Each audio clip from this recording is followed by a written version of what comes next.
In this topic, we've looked at some equipment symbols commonly used on flow diagrams. An understanding of diagram symbols will help you identify the types of equipment in the systems you work with. Take some time now to try some practice questions on what you've learned. Gate valves, like this one at the bottom of a tank, are normally positioned fully open to allow flow, or fully closed to isolate equipment. The symbol for a gate valve is similar to the symbol for a globe valve. The most common actuators are pneumatic or air-operated actuators, motor-operated actuators, solenoid-operated actuators, and hydraulic actuators. The symbol for a pneumatic actuator resembles the side view of an actuator. The other symbols consist of a box containing a letter designation. Some common designations are M for motor, S for solenoid, and H for hydraulic. This is a straight tube heat exchanger. These symbols are often used to represent a straight tube, shell and tube heat exchanger. This symbol represents a U-tube shell and tube heat exchanger. You may see this symbol used to represent either type of heat exchanger. Each of these symbols has lines that represent the inlet and outlet for the two flow paths through the heat exchanger. One pair of lines represents flow through the tubes in the heat exchanger, and the other represents flow through the shell around the tubes. Systems and processes can be described by several types of diagrams. One very basic type is called a block diagram. It uses blocks to represent system components or process steps.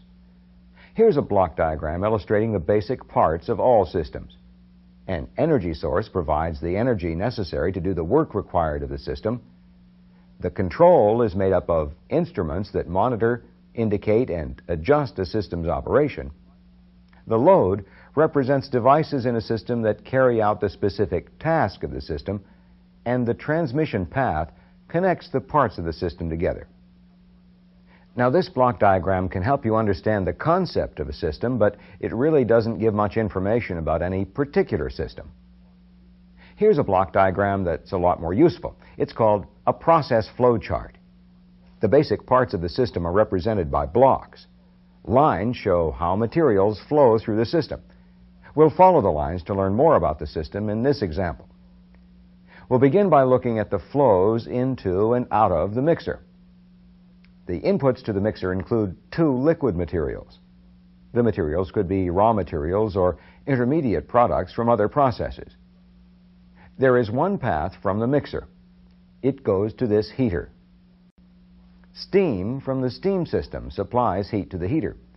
The steam from the steam system is an example of a utility.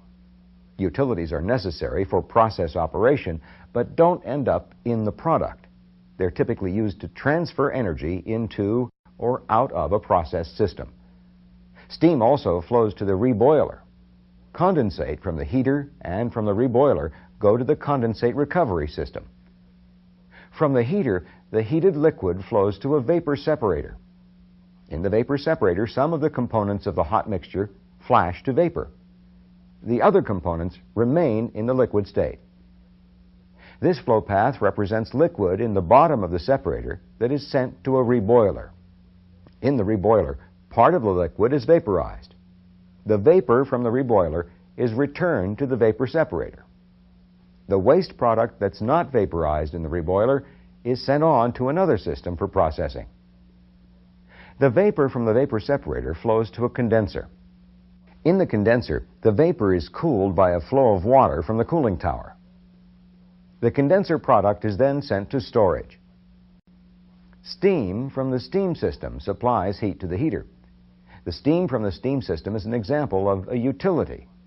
Utilities are necessary for process operation, but don't end up in the product. They're typically used to transfer energy into or out of a process system. Steam also flows to the reboiler.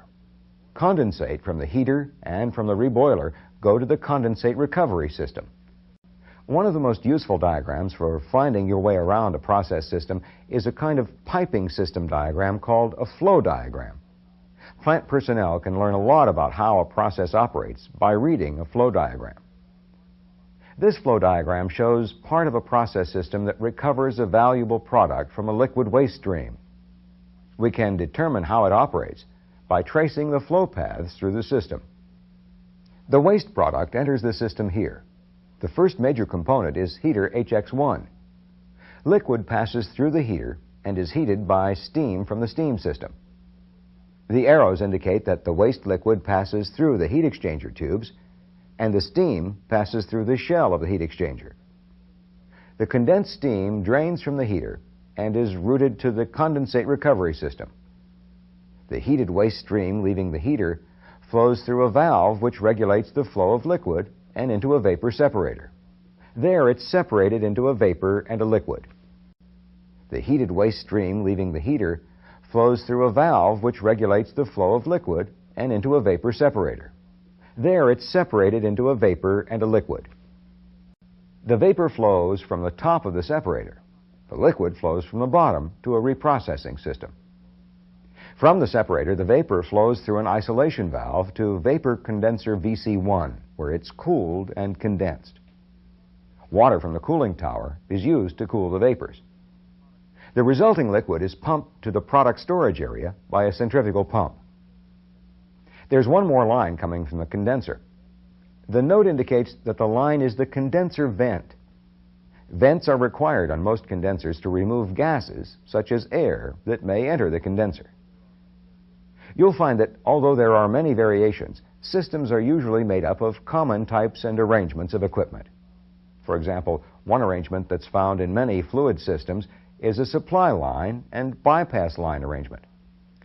Here's an example of a supply line and bypass line arrangement. It's made up of the 4 valves on the left and the associated piping. This equipment controls flow to 3 separate piping branches. Each one has a pneumatically actuated globe valve to control flow through the branch. This symbol represents a motor-actuated globe valve. An automatic control system operates the actuator to regulate flow through the valve and the supply line. These symbols represent 2 gate valves that function as isolation valves. It's a manually operated globe valve. The line it's in is a bypass line, and the valve functions as a bypass valve. We've indicated that the bypass valve is closed by filling in the symbol. This is a common way to indicate that a valve is normally closed while the system is operating. The bypass valve can be used to control flow manually if the automatic control valve malfunctions. If that happens, the isolation valves can be closed and flow through the supply line can be adjusted manually using the bypass valve. In this topic, we looked at how to read block diagrams and flow diagrams. The diagrams you work with may be more complex than the ones we've shown, but the more you work with diagrams, the easier it will be for you to understand how systems operate. Try some questions now to practice reading flow diagrams. Here's an example of a supply line and bypass line arrangement. It's made up of the 4 valves on the left and the associated piping. This equipment controls flow to 3 separate piping branches. Each one has a pneumatically actuated globe valve to control flow through the branch.